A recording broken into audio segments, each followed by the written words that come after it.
Don't forget, you can reach the latest episode of Potomac Watch anytime. Just ask your smart speaker, play the Opinion Potomac Watch podcast. That is, play the Opinion Potomac Watch podcast.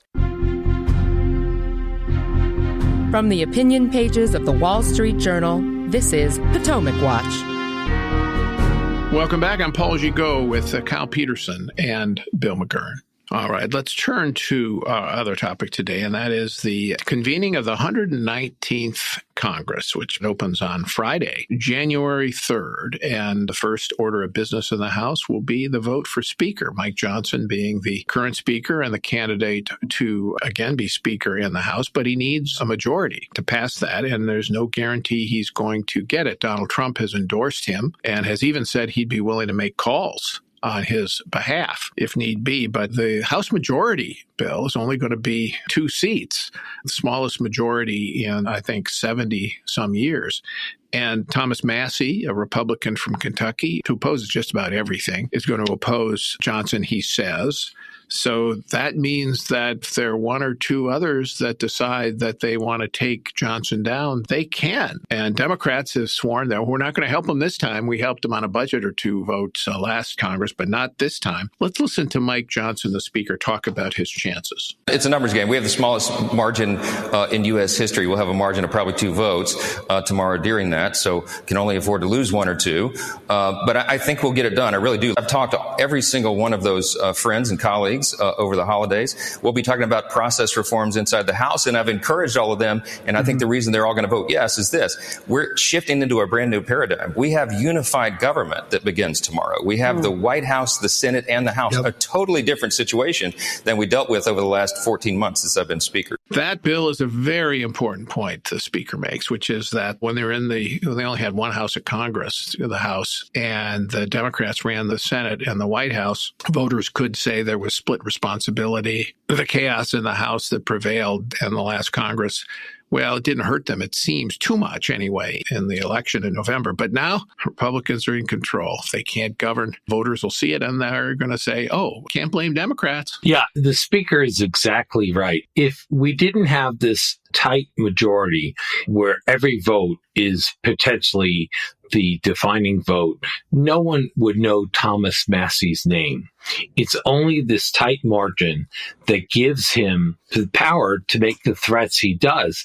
Previously, my understanding of the Republicans that opposed the Speaker deals was they were mad they were insufficiently pro-Trump, Trump's agenda. Now, Donald Trump's on board and Congressman Massey still opposes it.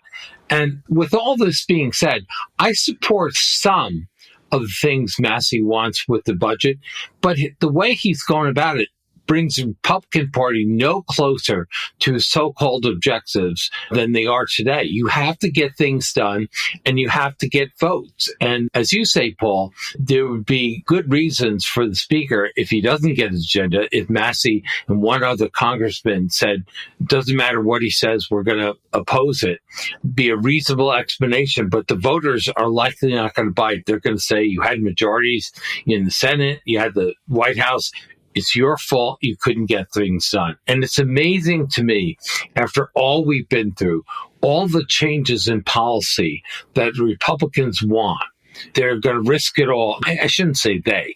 A handful of people would risk it all for what? An empty gesture. They don't even have an alternate candidate. They just say, we don't want Mike Johnson, but don't have an alternate candidate or agenda. Right. And the most prominent alternatives, members of the leadership, Steve Scalise, Jim Jordan, Tom Emmer, they could all be potential speakers, but they were run up the flagpole the last time. And, they had 30 or 40 members oppose them. So it isn't clear that they would be able to get a majority. Other immediate issue is let's say that Johnson loses.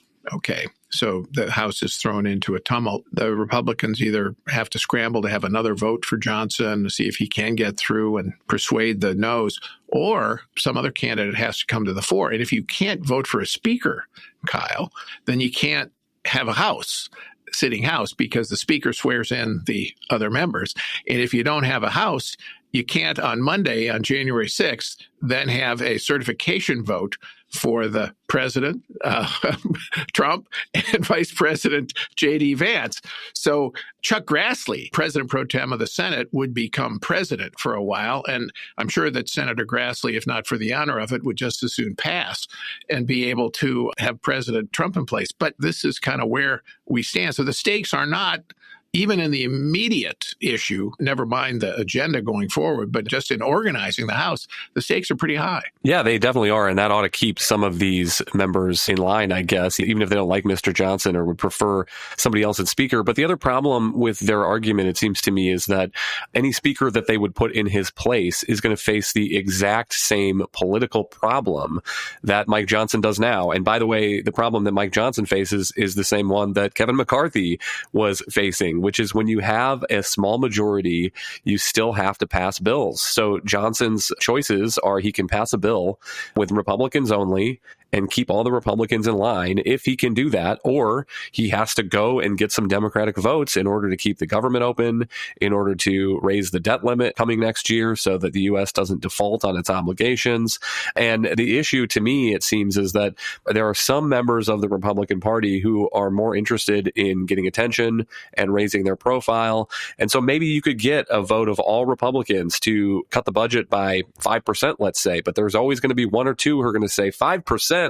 What a sellout. It should be 10. It should be 15. And no matter what the number is, they just have an incentive to get attention to suggest that it ought to be higher, and anything less is a sellout. It's a fundamental misunderstanding of how the U.S. government works. I understand the frustration. I mean, I've been talking for a smaller government longer than most of these guys have been alive, and yet they don't understand that the U.S. government, to get anything done, it's very rare that you have these big episodes where you have enormous change. Usually American change is incremental. And the fact is that the Republicans here have been handed this great opportunity, as narrow as their majorities are.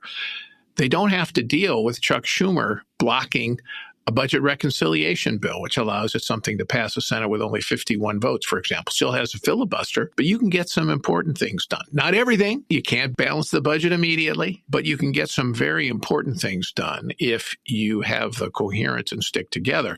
Now, one good change bill, which the Republicans are proposing in the rules package that they will put on the floor, assuming Johnson is voted in as Speaker, would change the number of votes needed to vacate the chair of the speakership. Currently, in the last Congress, as it was one vote, which is how they did in Kevin McCarthy.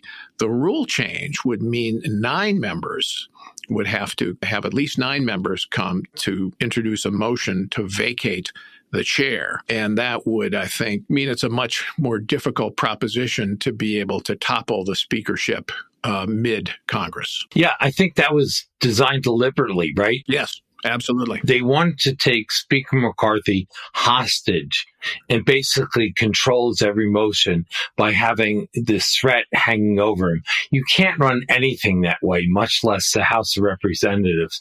And so I think it would be a vote for sanity to do as they do and require a lot more support. Really, it's kind of crazy how a few people in the House that are pretty inconsequential on their own get to decide the whole institution right now because of the way it's structured. Yeah, and they can claim to be outsiders who want to shake things up. But again, I mean, shake things up how and to what end, as opposed to just making a statement or a gesture. Well, we'll see if Republicans can marshal the votes for Johnson. It'll be a real test of whether or not they're serious about governing and their ability to govern. Will they use this opportunity for unified government, or will they just blow it all up and set the stage for losing the majority in 2026, if not earlier, to Hakeem Jeffries and the Democrats? All right. Thanks, Kyle Peterson. Thanks, Bill McGurn. Thank you all for listening. We're here now every day as we will chronicle the new Congress and the soon to be with us Trump administration. Thanks for listening.